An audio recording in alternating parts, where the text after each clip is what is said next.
supramentale et secte, avec un point d'interrogation, les prophéties concernant 2023 et également le rhume.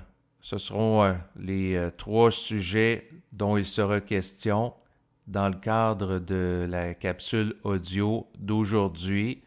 J'ai choisi de parler en dernier lieu du rhume, étant donné que j'ai eu le rhume dans les derniers jours, c'est-à-dire des écoulements nasales, par la suite avec des éternuements, j'ai toussé. J'ai fait, dans le fond, une période de repos. J'avais la voix changée. Par contre, j'ai pas fait de fièvre et là, après cette période de repos, j'ai décidé donc de refaire une capsule audio. Je vous parlerai un peu plus de ça donc en détail en fin d'enregistrement, mais pour débuter, donc le premier sujet que je veux traiter, c'est supramental et secte avec point d'interrogation, parce que la question se pose à savoir, est-ce que l'instruction supramentale qui a été initiée au Québec ici avec Bernard de Montréal, auteur et conférencier, est-ce que ça peut donner place à une dérive sectaire?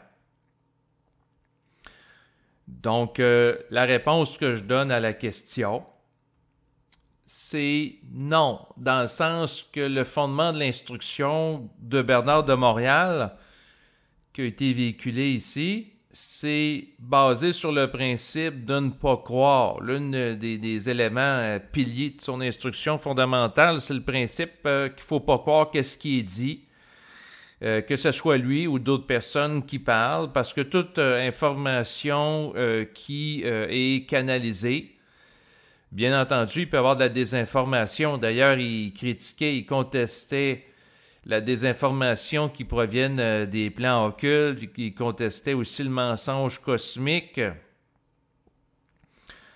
Donc, puis il disait qu'en plus du plan astral qui peut désinformer, il y a également l'esprit qui peut nous désinformer. Donc, de la désinformation à différents niveaux. Donc, c'est sûr que si le fondement d'une instruction qui est véhiculée s'appuie sur le principe qu'il ne faut pas croire, à ce moment-là, j'envisage difficilement la possibilité qu'il y ait une dérive sectaire qui s'appuie sur le principe de la croyance. Donc, c'est sûr que ça deviendrait paradoxal que des gens croient quelqu'un qui met l'emphase sur le principe qu'il ne faut pas croire en général les gens qui parlent de sujets à caractère occulte, dont lui-même. Parce que ça veut dire qu'à ce moment-là, il y a quelque chose qui ne marche pas. C'est-à-dire qu'il y a un manque d'intégration de l'instruction ou de sa compréhension pour en venir à un tel point. Donc, pour moi, la possibilité qu'il y ait une dérive sectaire qui pourrait donner place à des gens là, qui s'embrigadent sur le plan psychologique dans des croyances par rapport au supramental, si les gens ont vraiment intégré la nature de l'instruction, c'est impossible. C'est impossible quand on regarde par rapport au fondement. Mais bien entendu, il peut y avoir toutes sortes de choses qui se passent et tout peut être interprété par des gens. Et ce que j'observe, c'est que, bon, à mesure que l'instruction supramentale est diffusée sur les réseaux sociaux, sur le web, naturellement, et on pouvait s'y attendre, ça fait pas l'affaire de certaines personnes.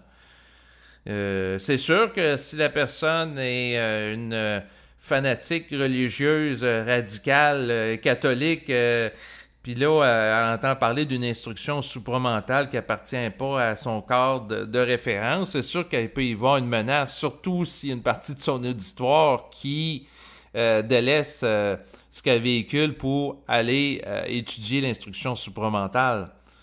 Donc, et il peut y avoir d'autres variables aussi, la peur de l'inconnu, et ainsi de suite. Mais le point, c'est que la mesure que c'est connu, l'instruction supramentale est véhiculée, la possibilité que ça devienne de plus en plus attaqué ou discrédité, c'est sûr que c'est possible. C'est sûr qu'il y en a qui vont dire « Ah, il y a une religion qui se fait là, supramentale, un culte de la personne à travers Bernard de Montréal. » Or, c'est sûr qu'il y a toutes sortes de comportements qui peuvent arriver naturellement. Mais de ce que j'ai compris de l'instruction par rapport à Bernard, pourquoi que je parle de lui en particulier, c'est parce que ça a été l'individu qui a initié le mouvement ici au Québec. Ensuite, il y a eu Daniel Kemp, il y a eu Marc Delassalle, il y a eu Daniel Ménard, il y a eu plein d'autres personnes. C'est l'individu qui a amené ça, mais dans les principes qu'il a descendus à travers son instruction, ça a été, comme je le disais tantôt, de ne pas croire. Donc, à ce moment-là, de ne pas croire ce que ça fait, quelqu'un qui intègre le principe, ben ça empêche justement la dérive sectaire ou religieuse, puis en faire un culte par rapport à sa personne, parce que ça amène l'individu à exercer son esprit critique et demeurer lucide. Donc, tout ça pour dire, par rapport à qu'est-ce qui va arriver de l'instruction supramentale dans les prochaines années, les prochains mois, ben, c'est sûr que, vibratoirement parlant, il y a des gens que ça ne fait pas leur affaire. Puis bon, il y a des gens que ça les intéresse pas. Et c'est correct, c'est pas tout le monde qui est concerné par l'instruction supramentale, naturellement. Il y a des gens qui sont en réaction avec ça. Il y a eu plusieurs vidéos là, de gens qui cherchent à discréditer soit Bernard ou son instruction. Parce qu'il y a une certaine popularité. Donc, il y a peut-être des gens qui sont jaloux de cette popularité grandissante.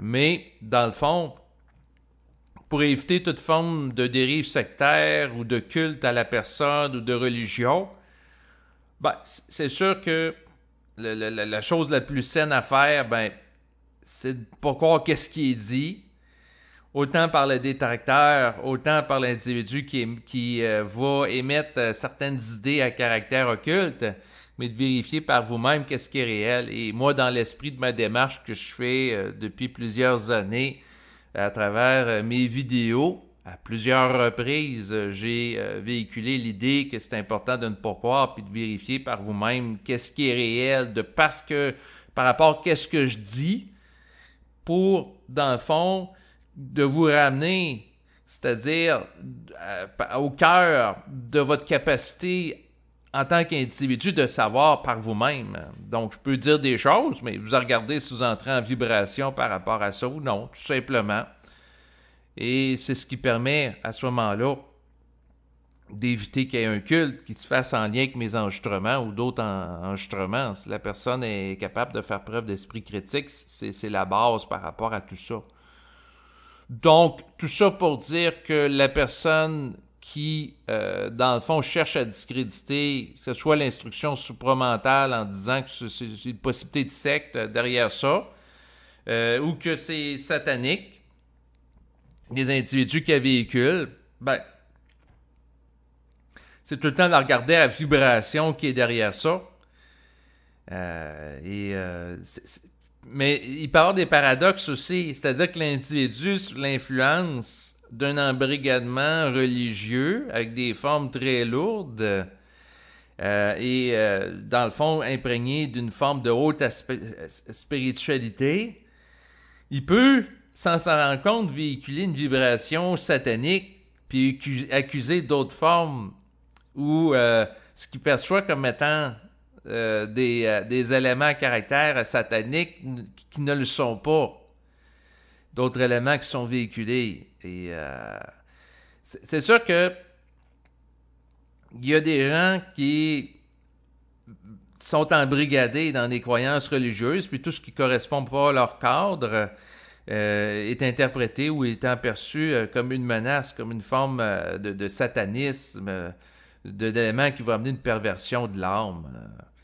Et ça fait partie des mécanismes de défense aussi pour que la personne se préserve psychologiquement en disant, ben elle est correcte, et les autres qui vont pas dans son sens ne le sont pas, pour avoir un ego qui demeure en puissance.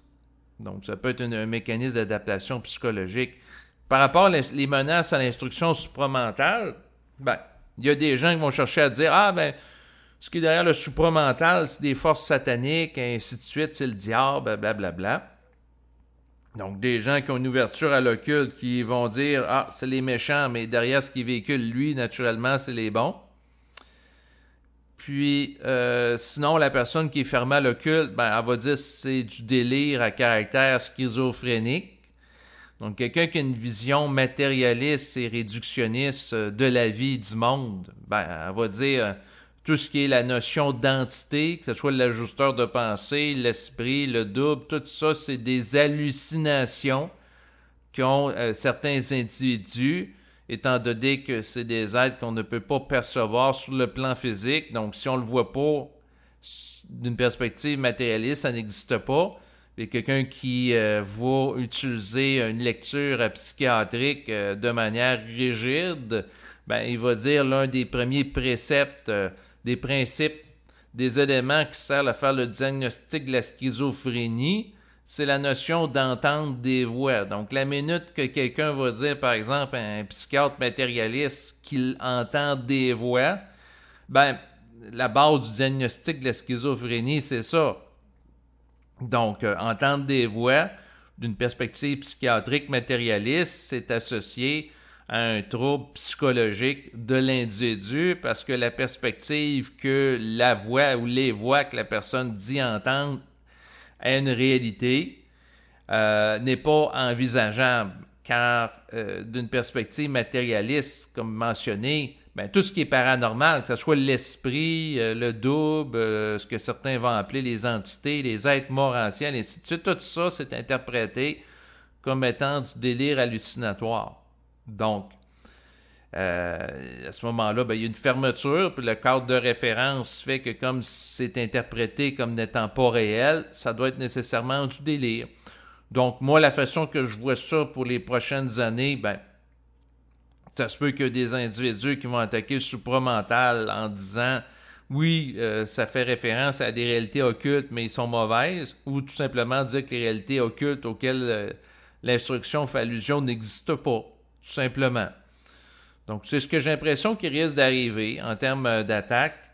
Est-ce que la perspective qu'il y ait des attaques grandissantes par rapport à l'instruction supramentale va m'empêcher de l'étudier dans les prochaines années? Pas du tout. Et peu importe qu'est-ce qui est amené dans une civilisation, toute idée nouvelle va être contestée. Et c'est sûr que l'élément nouveau qui est amené ne fera pas l'affaire de certaines personnes qui sont attachées à l'ancien. Donc, il y a naturellement une espèce de rapport de pouvoir qui va se présenter par rapport à des gens qui ne sont pas nécessairement ouverts aux idées nouvelles. Donc, il y a des gens qui veulent en amener, puis il y en a d'autres qui veulent que les choses restent telles quelles, et ça fait partie de la vie. Moi, en tant qu'individu, je ne suis pas intéressé à convaincre personne, je ne suis pas intéressé à avoir des disciples et je ne suis pas intéressé non plus à avoir un culte. En fait, l'essentiel de mes enregistrements, c'est une démarche individualisée.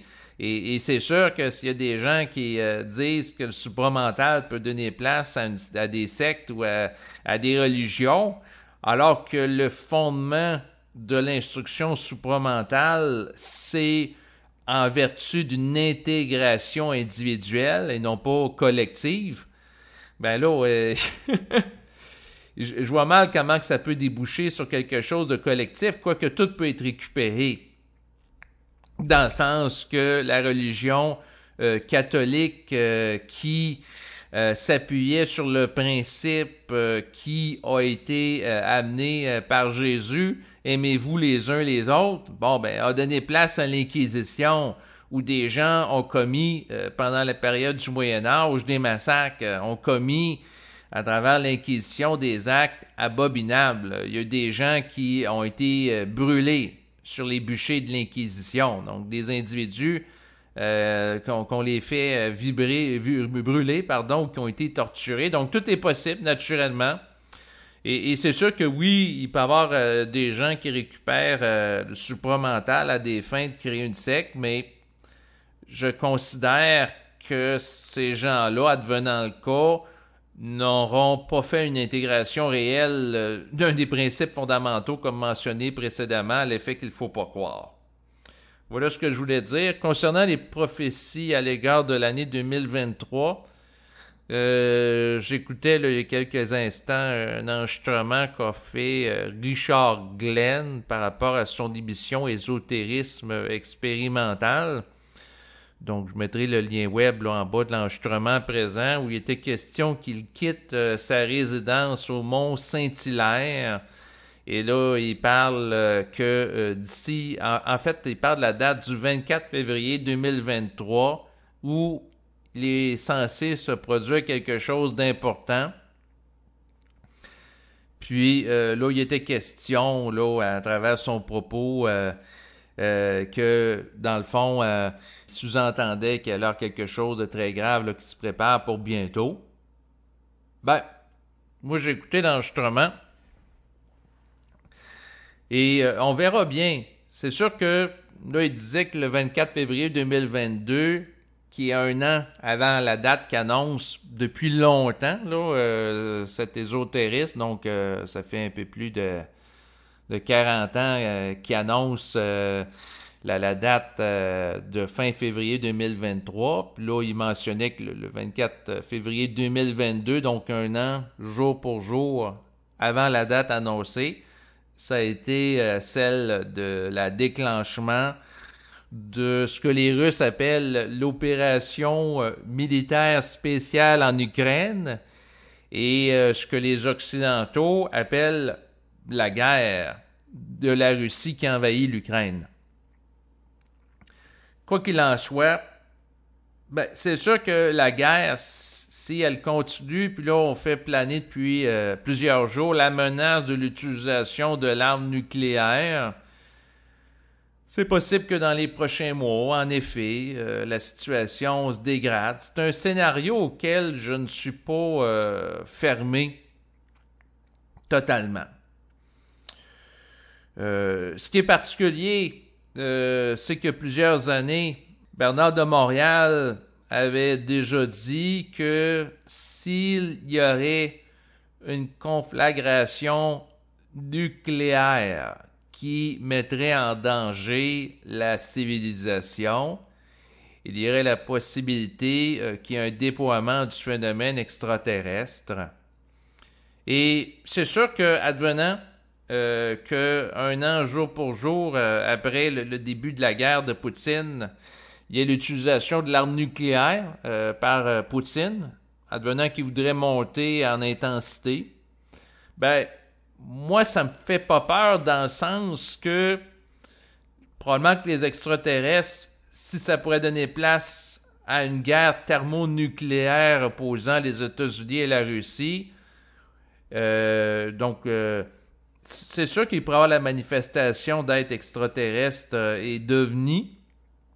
D'ailleurs, pour les gens qui étudient l'ufologie, bien, il y a de nombreux cas d'observation d'ovnis qui ont été faites par rapport à des centrales nucléaires ou l'utilisation du nucléaire. Là, c'est sûr, si on pense entre autres aux témoignages de généraux américains qui avaient déclaré avoir vu des ovnis alors que leur silo nucléaire était devenu dysfonctionnel. Donc, la perspective qu'il y ait l'utilisation de l'arme nucléaire pour amener des destructions massives, c'est sûr, ne doit pas être écarté, mais en même temps, ce que je dirais par rapport à ça, c'est que probablement que si ça arrive, ben on aura peut-être le fameux rendez-vous auquel il parle, c'est-à-dire que il y aura peut-être quelque chose de particulier qui va se produire, c'est-à-dire un contact avec le phénomène extraterrestre pour neutraliser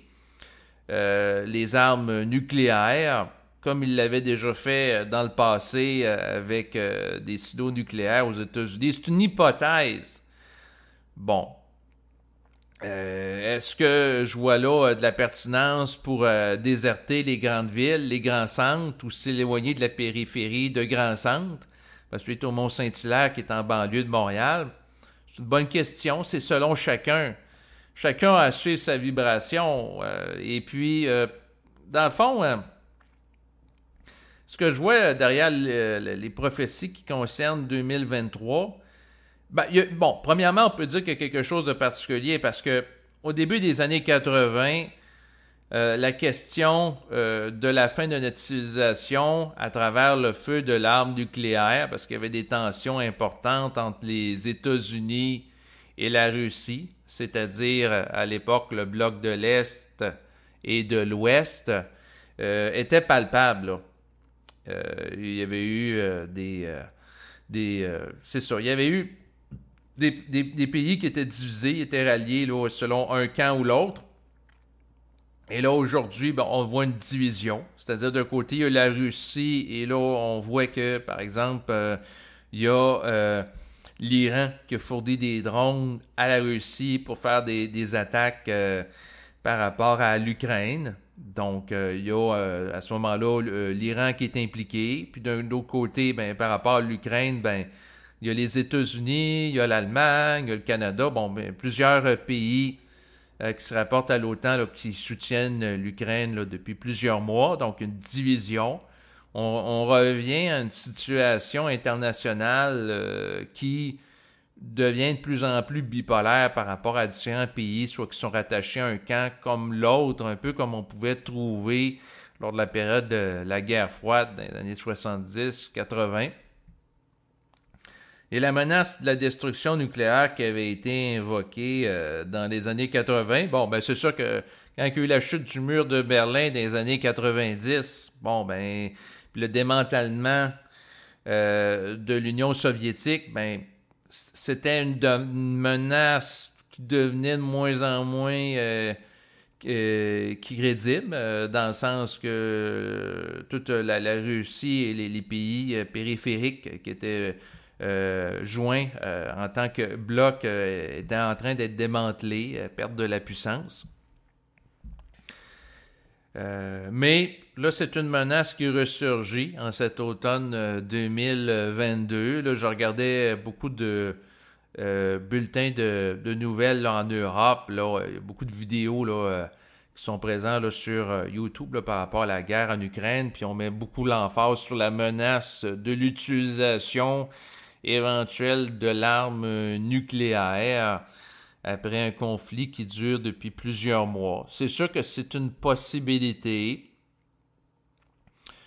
à ne pas négliger. Et c'est sûr qu'on verra qu'est-ce qui va arriver, mais par rapport à la perspective d'une destruction par rapport à la guerre nucléaire de l'ensemble de l'humanité, non, je n'y crois pas.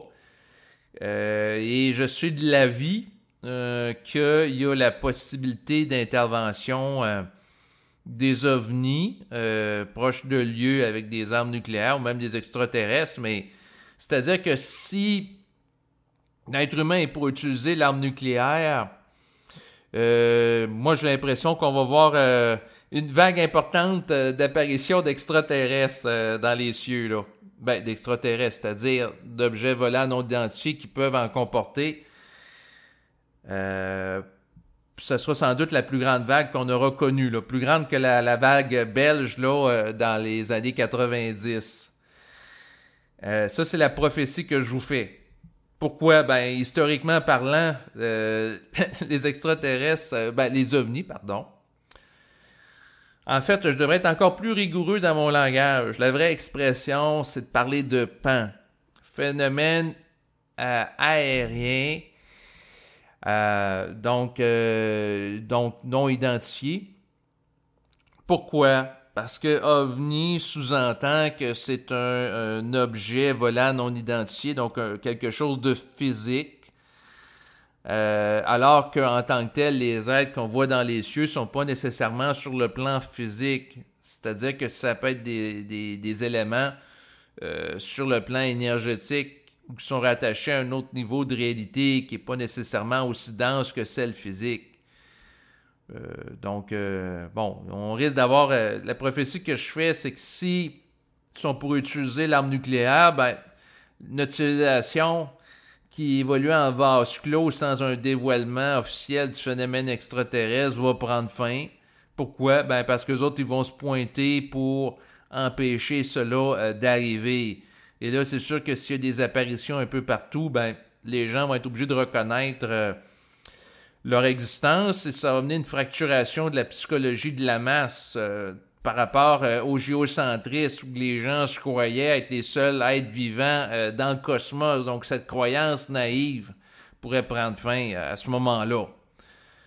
Ça pourrait précipiter ça. Pourquoi les extraterrestres interviendraient? La raison est simple, c'est-à-dire que l'énergie nucléaire peut amener des ravages par rapport à la structure fondamentale de la réalité et ensuite le phénomène de la destruction de l'atome qui est généré par l'utilisation de bombes nucléaires va rendre le plan physique instable et ça peut porter préjudice naturellement à des êtres humains qui peuvent être détruits, mais l'instabilité de la dimension physique peut porter préjudice aussi à des êtres de nature n'étant pas terrestres. Dans le sens que l'être humain ne peut pas faire ce qu'il veut du cosmos puis de la structure de la réalité physique. C'est-à-dire que le principe de non-ingérence dans les affaires humaines d'une manière directe et ouverte par les extraterrestres, ça rapporte au fait qu'ils vont laisser les êtres humains s'entretuer entre eux. On a connu la Première et la Deuxième Guerre mondiale, puis les extraterrestres, inquiétez-vous pas, ne sont pas venus pour l'arrêter. Pourquoi? Ben, c'est un principe de laisser des êtres évoluer par eux-mêmes, dans le sens que quelqu'un, par exemple, si vous avez un voisin, le voisin, il peut décider de faire un feu dans sa cour. Par contre, si le feu est pour atteindre la vôtre et vous porter à vous un préjudice concret, ben à ce moment-là, vous devenez légitimé à quelque part d'intervenir et de faire ingérence. Donc, c'est le même principe qui s'applique, c'est-à-dire que l'être humain peut utiliser des fusils, des mitraillettes pour s'entretuer, mais la minute que son action peut être préjudiciable à un niveau plus élevé de réalité, ben, c'est sûr que les êtres qui sont sur ce niveau-là de réalité, à ce moment-là, deviennent légitimés d'intervenir. Et c'est sûr que si, dans le fond, l'utilisation de l'arme nucléaire amène la destruction de l'atome, qui est l'unité fondamentale de la structure sur le plan physique, puis on fait éclater ça, puis ça crée des trous, puis ça porte préjudice à d'autres êtres, ben eux autres, ils peuvent intervenir. C'est ça que je voulais mentionner. Sinon, par rapport aux prophéties qui concernent 2023, ben moi, j'en fais pas. Pourquoi? Ben parce que tout ça, c'est extrêmement délicat. Et la personne qui fait des annonces, ben c'est sûr qu'elle peut être contestée par rapport à ça. Et moi, dans le fond, par rapport à tout ce qui peut être dit, ben, on verra. C'est sûr que là, le scénario, la façon que les choses se présentent, c'est surprenant. Parce que à mesure qu'on se rapproche de 2023 et à mesure que la tension par rapport à la possibilité d'une troisième guerre mondiale impliquant des pays d'Europe, l'utilisation de l'arme nucléaire augmente. Chose que dans les années 90, je n'aurais pas cru possible, 2000 non plus, 2010 non plus. Mais là, il y a une resurgence par rapport à ça. Mais est-ce que cette prophétie-là va se concrétiser? Notre civilisation, dans le fond, on atteindra un point de fin de cycle bientôt. On verra. On verra qu'est-ce qui va se passer. Mais par rapport à tout ça, ce que je dirais, c'est que l'être humain, c'est pas lui qui décide qu'est-ce qui va arriver. Il peut intercepter psychiquement certaines informations en fonction de sa sensibilité. Oui, ça peut être possible. Ben, dans un sens, le spectre de la menace ou de la destruction nucléaire puis d'un conflit majeur a cours depuis plusieurs années. Ça fait plusieurs décennies que ça existe. Fait que là, c'est sûr qu'à un moment donné, la possibilité que ça se concrétise est toujours là. Fait que c'est sûr que à un moment donné, ben, tôt ou tard, il peut y avoir une situation géopolitique tendue qui peut mener à la possibilité grandissante de son actualisation, là, naturellement. Là, Donc, tant qu'il y a des pays qui ont en leur possession des armes nucléaires opérationnelles, ben, c'est possible qu'elles soient utilisées là, naturellement. Et c'est sûr qu'il y a des forces qui peuvent intervenir pour essayer de retarder ce scénario-là avec des démarches de paix, des démarches diplomatiques en différents pays. Mais il y a des pays qui peuvent être fermés à ça aussi. Mais bon, c'est sûr que je ne suis pas partisan de l'utilisation de l'arme nucléaire, là. Et à un moment donné, les gens devront être lucides que c'est vraiment pas intelligent de vouloir ou même de penser à utiliser ce type d'arme-là. Mais bon, chaque chose en son temps. Notre humanité a à vivre certains événements. Là, on est en période d'inflation, de tensions grandissantes sur le plan économique. Et puis, par rapport à, c'est ça, les prophéties concernant 2023, je peux écouter un enregistrement comme celui de Richard Glenn là, qu'il a fait hier, mais moi, je regarde tout le temps les choses avec ma sensibilité et tuer mon mouvement. On peut écouter d'autres prophéties aussi par rapport à la prochaine année que d'autres individus ont amené, mais l'important, c'est de tuer son mouvement individuel. Mon mouvement, dans mon cas, c'est de rester où ce que je vis. Si un jour j'ai l'intuition de déménager puis d'aller dans le nord puis aller dans une zone éloignée, très éloignée des grands centres, parce que la possibilité du chaos dans des grandes villes, que ce soit Montréal ou dans des grands centres en Amérique du Nord, que ce soit New York, Boston, qui pourrait être le cible d'armes nucléaires.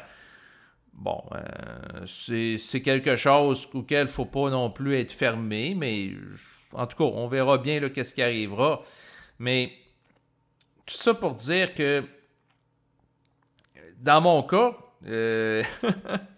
ma compagne est enceinte et le scénario d'avoir un enfant, j'ai toujours la vibration d'aller dans ce sens-là. J'ai été mis en vibration pour consciemment, elle et moi, là, il y a quelques mois, avoir un enfant puis d'agir en conséquence. Alors qu'on était âgés là, de 40 ans. Là, moi et elle, on a 41 ans. Puis présentement, tout se passe bien par rapport à la grossesse. On va de l'avant avec notre scénario. Chacun a vécu ses scénarios, suit sa vibration. Et c'est ça qui empêche de sombrer dans la croyance ou le délire sectaire par rapport à certains éléments d'information qui peuvent être présentés. Donc, c'est ça que je voulais dire. À chacun est à l'écoute de lui-même, de son intuition, du réel qu'il peut porter en lui. Comme ça, puis de ne pas croire les autres. On peut écouter ce que disent les autres, mais de vérifier par soi-même si ça implique la nature des propos, un engagement dans un sens ou dans l'autre. Et d'agir en fonction de la peur.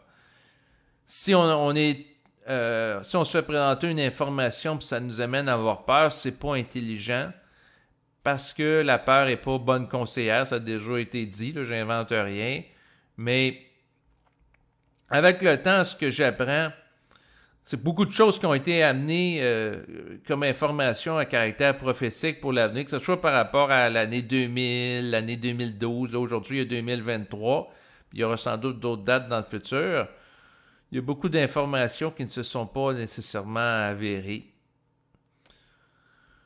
Et puis, faut être lucide par rapport à ça. Puis qu'est-ce qui amène la lucidité? Ben, c'est la capacité sur le plan individuel de s'écouter d'abord. Et c'est sûr qu'à un moment donné, quelqu'un peut avoir l'intuition de faire une action, puis ça soit réel. Si la personne, sincèrement, est mise en vibration pour quitter sa résidence, aller à un autre endroit, ben c'est correct. Si la personne quitte son endroit parce qu'elle a écouté une information puis ça l'amène à avoir peur, là, c'est moins ajusté. Si la personne, dans le fond, a la vibration de rester où ce qu'elle est, c'est correct aussi. Chaque personne a à vivre certaines choses. Mais c'est la personne à savoir par elle-même et pour elle-même qu'est-ce qu'elle a à faire ou non d'une information qui lui est présentée là, naturellement. Sinon, je voulais aborder la question du rhume que j'ai eu récemment. En fait, pourquoi que je veux vous parler de ça? Parce que dans le fond, j'ai eu à réaliser à travers cette expérience-là les limites de certains comportements qu'on peut avoir. J'avais réalisé il y a quelques jours un enregistrement avec Berthold qui portait là, sur l'écologie et également les changements climatiques. Ça a duré à peu près 4h30 de temps. Donc, ça a été un enregistrement très long. J'en avais fait déjà aussi des longs enregistrements avec lui. Il y en a un qui avait duré à peu près 6 heures. Et puis, ce que je peux vous expliquer par rapport à ce type d'enregistrement-là, la façon que je vis ça, c'est que, bon, je m'étais préparé là, sur papier des questions, mais il y a aussi un état de transe qui m'amène à poser des questions que je vais vivre à travers ce type d'enregistrement, qui fait que je peux parler longtemps. Donc, et je perds, quand que je fais cet enregistrement-là, le contact avec, momentanément, avec l'envie, par exemple, de boire, de manger, mon état de fatigue. Donc, quand que je fais un enregistrement qui m'amène à parler en extériorisant ma sensibilité, ou que je sens que la vibration s'installe, automatiquement, habituellement, je vais vivre un état de transe, sauf que la problématique par rapport à ça, c'est que sur le coup, durant l'enregistrement, je perds mes perceptions sensorielles, un peu comme un chaman qui vit un état de transe. Donc, la personne qui est chamane, qui vit un état de transe, la personne peut être exposée à une température très froide, sa perception du froid va être altérée, mais ça ne fait pas en sorte que les impacts liés à ça sont annulés, dans le sens que dans un état de transe, la notion de fatigue, je ne l'aperçois plus naturellement. Par contre, ça ne m'empêche pas d'être fatigué là, naturellement là, par la suite. Ça annule pas, ça ne fait pas disparaître la fatigue. Donc, c'est sûr que j'ai à réaliser avec le temps que je vais devoir être plus modéré. C'est-à-dire faire des enregistrements qui durent moins longtemps. Mais des tas de transes que je peux expérimenter avec Berthold ou d'autres interlocuteurs avec lesquels on peut parler, puis une vibration s'installe est très particulier. Et ça m'a permis de mieux comprendre, parce que j'avais déjà interviewé sur ma chaîne YouTube Jean-Luc, qui avait reçu chez lui, donc qui était il doit être probablement encore en France, Bernard de Montréal, qui l'hébergeait, et il était question qu'il pouvait parler avec Bernard pendant plusieurs heures. Lorsque la vibration s'installait, il pouvait commencer au début d'une soirée jusqu'aux petites heures du matin. C'est ce qu'il me racontait en entrevue. Et c'est ce type d'état où la vibration s'installe, où on parle la notion du temps et de l'espace. Ben, c'est un état particulier parce que là, il racontait qu'il était obligé de dire à Bernard d'aller aux toilettes à chaque jour. Et pourquoi? Ben, parce que quand on est dans un état de transe, on peut perdre la perception du signal de la faim, mais aussi de l'envie d'aller uriner ou de déféquer. C'est à ce point-là. Donc, il y a quelques jours, j'ai vécu un état de transe relatif à l'enregistrement. Une fois l'enregistrement complété, naturellement, je n'étais pas capable de dormir parce que j'étais trop énergisé par rapport à la vibration. Sauf que par rapport à cet état-là, ben naturellement, il y a un coût à payer parce que si je fais de l'insomnie dans les heures qui suivent et je n'ai pas un sommeil réparateur et une pleine nuit de sommeil, ben c'est sûr que, et je me couche tard, c'est sûr que par la suite, ce qui va arriver, ben c'est que je suis plus fatigué, ce qui fait en sorte que je deviens le terrain plus propice à attraper, entre autres, un rhume ou d'autres infections. Pourquoi? Parce que si je suis fatigué, ben, mon système immunitaire risque d'être plus faible, là, naturellement. Ce qui fait en sorte qu'à l'avenir, je vais essayer d'être discipliné, c'est-à-dire limiter l'enregistrement, là, pour pas que ça dure 4h30 de temps, là. Donc, peut-être limiter ça à un maximum de 2h30 de temps. Je pourrais en reparler avec Berthold, là, pour nos prochains enregistrements. Mais aussi, ce qu'il faut dire, parce que je connais, ça c'est un aspect que je voulais vous parler, c'est que j'ai connu des gens qui ont vécu un état d'altéré de conscience lié à la perception de la vibration, un état de transe, carrément associé à ça. Et ces gens-là, je pense entre autres à certaines personnes qui ont écrit des livres, hein, une en particulier. Bon, ben, la personne consacrait beaucoup d'énergie par rapport à véhiculer de l'instruction. Or, elle n'était pas supportée financièrement par rapport à ça. C'était pas rentable comme activité. Elle écrit plein de livres qui se sont pas vendus. Donc, à un moment donné aussi, d'utiliser un état de transe pour véhiculer du matériel par rapport au public en grande quantité, ça a ses limites aussi. C'est pas nécessairement apprécié du public. On l'a vu par rapport à des gens qui vont contester ou même faire de la diffamation par rapport à l'instruction supramentale ou des idées qui sont plus originales ou marginales. Et puis, en même temps, ben, il y a tout le temps la question d'optimisation de l'utilisation de son énergie. Donc oui, d'être dans un état de transe puis parler, ça crée une forme de boost énergétique où la personne sort du mental réflectif. Et c'est sûr, ça peut créer une forme de fascination. Dans le passé, j'ai vécu souvent cela en relation avec mes activités de diffusion. Je transparais avec vous. Par contre, il y a toujours un prix à payer à tout. C'est pour ça que c'est important d'être bien enraciné dans la matière et d'être malade, que ce soit attraper un virus ou attraper le rhume, ben, ça nous permet de nous reprendre contact de plein fouet avec la réalité. Parce que là, quand on mouche à répétition, là, c'est là qu'on devient très enraciné dans la matière, puis on est moins dans un état de déconnexion des réalités biologiques, et les réalités biologiques nous rattrapent. Bref, j'essaie tout le temps de tirer profit d'une compréhension d'ajustement plus grand que je peux faire de ma vie en lien avec les événements que je vais vivre. Et l'une des réalités que j'ai réalisées, ben, c'est les limites de l'état de transe. Et l'état de transe qui peut être relatif à l'expression de la parole. C'est pas parce que quelqu'un véhicule une vibration à travers la parole que la personne elle n'attrapera pas de virus ou ça la fatigue pas. La fatigue, elle existe pareil. C'est juste que lorsque la personne parle vibratoirement, elle peut perdre contact momentanément avec l'état de fatigue qu'elle peut ressentir. Elle peut perdre cette notion-là, tout simplement.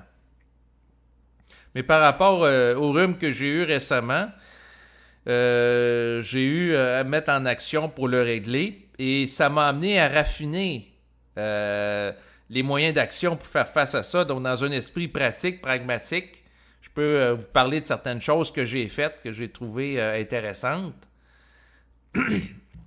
Vous voyez, c'est pas encore totalement résolu. Là, j'ai un petit chat dans la gorge, pour employer une belle expression québécoise. J'ai la gorge un peu altérée présentement. J'ai fait un petit peu des recherches là, par rapport au rhume dans l'optique de le régler rapidement. Puis il y a des choses intéressantes que j'ai trouvées. Il y a une vidéo, ça s'appelle « Comment guérir du rhume en 24 heures chrono ». Mais 8 règles santé, donc c'est une vidéo YouTube de Didier Jérôme. Vous allez avoir le lien web en bas de la vidéo. Il est question de plusieurs éléments à travers la vidéo que je vais vous partager. Vous pourrez c'est sûr la visionner après. Tu sais, il est dit lorsque... Bon, il donnait des bases, là, tu sais, couramment, on va dire « Ah, la personne a attrapé du froid. » En réalité, c'est pas le froid qu'elle attrape naturellement, là. Ça va être un virus ou une bactérie. Mais lorsqu'on a froid, ce qui se passe, c'est que l'organisme priorise de donner de l'énergie pour garder au chaud les organes vitaux, comme le cœur et le cerveau, plutôt que d'alimenter en énergie le système immunitaire, qui n'est pas aussi vital.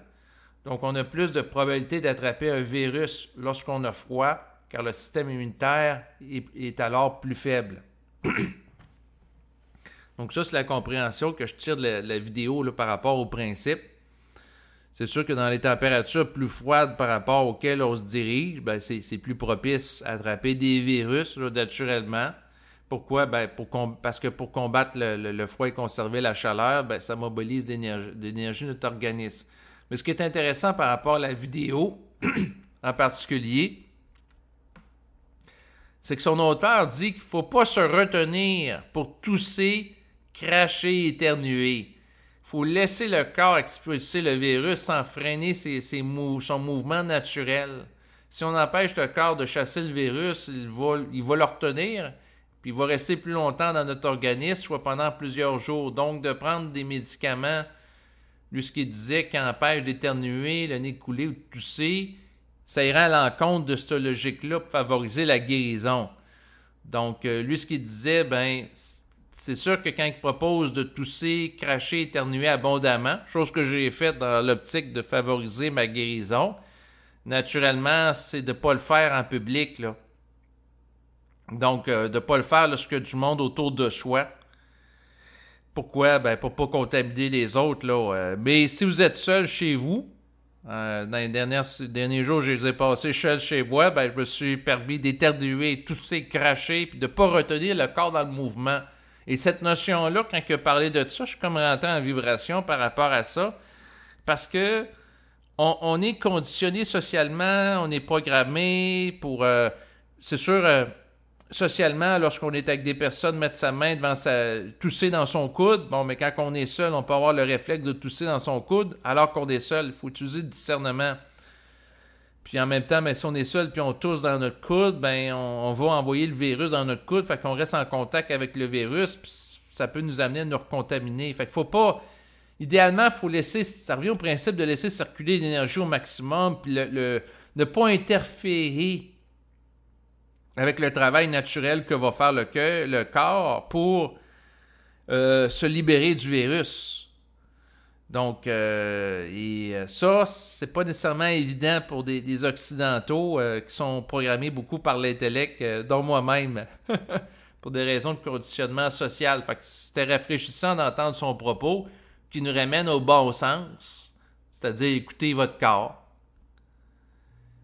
Donc, il a dit d'autres choses aussi intéressantes. Ben, c'est sûr, il disait utiliser des mouchoirs à usage unique, puis les mettre dans un sac de plastique pour éviter le contact avec eux, éviter de les réutiliser, puis de les toucher une fois qu'ils sont contaminés pour éviter de se recontaminer de virus, puis rester avec le virus. Bon, se laver les mains fréquemment pour éviter d'infecter ou de se réinfecter, c'est sûr que ça a du bon sens aussi. Bien aérer la chambre, échanger les draps pour faire partir le virus, ainsi éviter de se réinfecter la nuit suivante ou de ce que je comprenais. Aussi, échanger les vêtements d'un jour à l'autre pour éviter d'être en contact avec les virus infectés. Ben oui, il y a des choses qui disaient qui faisaient sens. Donc, je trouvais ça intéressant. Sinon, ben, ça se rajoute aux choses que je savais déjà, c'est-à-dire comme se reposer beaucoup afin de soutenir le système immunitaire, pas faire d'activité physique ou intellectuelle trop intense, boire régulièrement de l'eau, naturellement, pour que le virus puisse partir dans les sécrétions abondantes et que le corps soit bien hydraté. Éviter de se déshydrater en buvant de l'alcool. Prendre une douche avec de l'eau chaude et de respirer de l'air humidifié pour décongestionner les voies respiratoires. Rester au chaud, mais ne pas surchauffer la chambre à coucher, car c'est ce qui va assécher l'air et rendre la respiration plus difficile. D'ailleurs, à ce niveau-là, ben, c'est sûr qu'on peut utiliser un hydromètre pour voir la température de l'air, chose que j'ai faite dans les derniers jours, pour m'assurer que l'air ne soit pas trop sec, parce que l'un des pièges qui peut guetter lorsqu'on chauffe l'hiver, c'est de rendre l'air trop sec, ce qui va nuire à l'humidification là, des voies respiratoires, puis là, ça va nuire à la circulation du virus et son expulsion là, naturellement. Là. C'est sûr qu'à ce sujet, on peut utiliser un humidificateur au besoin pour s'assurer qu'il y a une quantité adéquate d'humidité. On peut utiliser aussi un rince sinus que j'ai fait dans les derniers jours, 3 fois par jour, le matin, l'après-midi et le soir, ce que j'ai utilisé. Ensuite, prendre du rince-bouche naturellement pour désinfecter la gorge, prendre la vitamine C et D. chose que j'ai faite aussi. J'ai aussi pratiqué des respirations de yoga. Donc, j'en ai fait des séries de 50 où, en ayant le corps avec le dos légèrement arrondi, le nez penché en direction du sol alors que je suis debout, je vais inspirer, expirer rapidement en faisant ça. J'en fais 50 pour favoriser l'expulsion du virus. J'en ai fait à quelques reprises. Fait que je me suis fait une liste que je vous partage. Là, je fais de la lecture présentement. J'ai une liste devant moi de choses. Et là, récemment, la liste s'est rajoutée en lien avec la vidéo YouTube là, que je vous ai partagée. Il y avait déjà des notes que j'avais prises en lien avec... il y a beaucoup de matériel, des conseils pour faire face au rhume sur le site de Passeport Santé, que je trouve très intéressant avec des spécialistes. Tu sais, je regarde ça au niveau de l'alimentation qui est déconseillée, les produits raffinés, fast-food, plats industriels, gras trans, alcool, tabac. Ben, en réalité, ce qui est déconseillé pour faire face au rhume, puis ce qui est conseillé, c'est-à-dire donc manger des fruits, des légumes en grande quantité, à cause de leur teneur en antioxydants qui s'opposent aux radicaux libres pour renforcer le système immunitaire. Donc, il était question sur la fiche de Passeport Santé. Ben, c'est du bon sens commun. En réalité, pour faire face au rhume, puis être en santé en général à l'égard de l'alimentation, c'est les mêmes règles. T'sais, quelqu'un qui va avoir une saine alimentation, normalement, il évite de manger des produits qui sont raffinés, le fast-food, la nourriture rapide. C'est le même bon sens qui s'applique. Donc, j'ai eu à appliquer ça aussi. Donc, j'ai des choses comme le fromage aussi que j'ai évité. Donc, différentes choses pour que j'ai une alimentation qui soit propice à mon rétablissement et qu'il le soit rapide, naturellement. Sinon, je me suis reposé et j'ai pratiqué aussi de la méditation avec des visualisations guidées.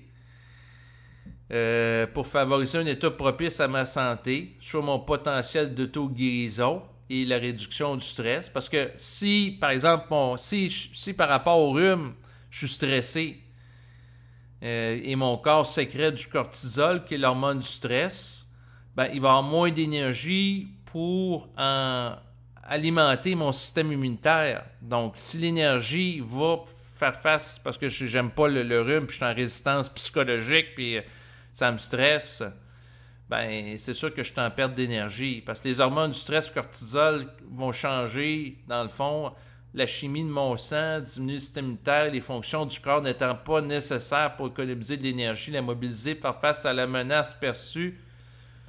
C'est sûr que le cortisol est utile pour faire face à une menace perçue réelle, comme par exemple courir par rapport à la menace d'un tigre.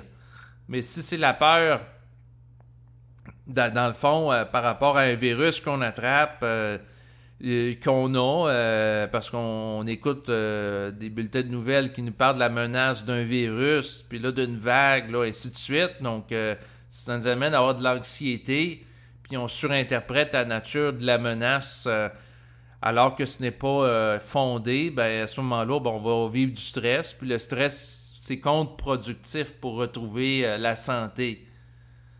Donc, c'est sûr qu'à ce moment-là, moi, j'ai visé à rester calme. Puis ce qui est propice à ça, j'ai écouté des enregistrements de méditation guidés. J'en ai découvert là, certaines que j'ai trouvées intéressantes. Je vais vous partager les liens web là, en bas de la vidéo présente. Donc, le but aujourd'hui, en fin d'enregistrement, c'était de parler un petit peu là, des moyens pour faire face à la grippe, parce que au moment où je vous parle, on est au mois d'octobre, puis on se dirige vers la saison des grippes et des virus. Et puis, je voulais comme un peu partager mon expérience là par rapport à ça. Puis en même temps, de parler de ces choses-là à voix haute, ça favorise mon intégration là, de ces différents moyens pour faire face à des menaces de virus, dans l'optique d'être plus efficace avec le temps par rapport à ces derniers, dans l'optique d'y faire face. Naturellement, je ne dis pas aux gens quoi faire ou quoi pas faire là, sur le plan médical, là, naturellement, n'étant pas médecin. Je laisse aux gens de faire preuve de discernement. ou consulter les médecins au besoin, là, naturellement, là, si vous avez un virus. Mais moi, je m'occupe de mes affaires, puis je m'occupe de mon intégration, parce qu'au fil du temps, ben, j'ai été confronté à plusieurs virus. Et c'est une situation où ce qu'on en attrape, ça peut arriver d'une manière périodique. Fait que c'est pour ça que j'essaie au fil du temps d'être de plus en plus outillé pour faire face à ce type de situation avec efficacité grandissante. Et c'est sûr que pour être efficace, favoriser son système immunitaire de manière générale, ben, c'est d'avoir un mode de vie qui est sain en termes d'alimentation, en termes d'activité physique, puis de gestion de son énergie. Aussi, comme je le disais tantôt, par rapport à l'état de transe, faire attention pour les gens qui l'expérimentent à travers des processus de canalisation, ce qu'on peut parler pendant plusieurs heures, là, sans aucune préparation, puis ça parle tout seul à travers soi, par rapport à des contre-coups de fatigue qui peuvent arriver par rapport à ça. Et la facture peut être extrêmement lourde. J'ai connu à un moment donné quelqu'un qui a écrit une très grande quantité de pages par rapport à du matériel qu'il canalisait. Puis ça a été très intense. Et par la suite, la personne s'est ramassée en dépression. Donc c'est comme quelqu'un fait quelque chose de très, très intense. Sous l'état de transe, mais à un moment donné, la personne peut se mettre à terre aussi là, en lien avec ça, donc ça prend une saine gestion. Puis de ne pas être fasciné par rapport à l'état de transe qu'on peut vivre, par rapport à l'occulte, par rapport à l'esprit, par rapport à rien. Et là, je vais boucler la boucle de l'enregistrement, parce que en réalité, comme ça a été dit au départ, ben, pour, dans le fond, ne pas sombrer dans le sectarisme, la base, qui était l'objet, le sujet de base d'enregistrement, ben, c'est de ne pas être fasciné. Puis vous voyez, je vais à l'appliquer aussi, à l'intégrer dans ma vie de tous les jours, puis surtout pas être fasciné par ma propre parole ou qu'est-ce que je peux dire. Et j'invite les gens à en faire autant. Donc c'est ce qui va terminer l'enregistrement d'aujourd'hui. Merci de votre écoute et je vous dis à bientôt.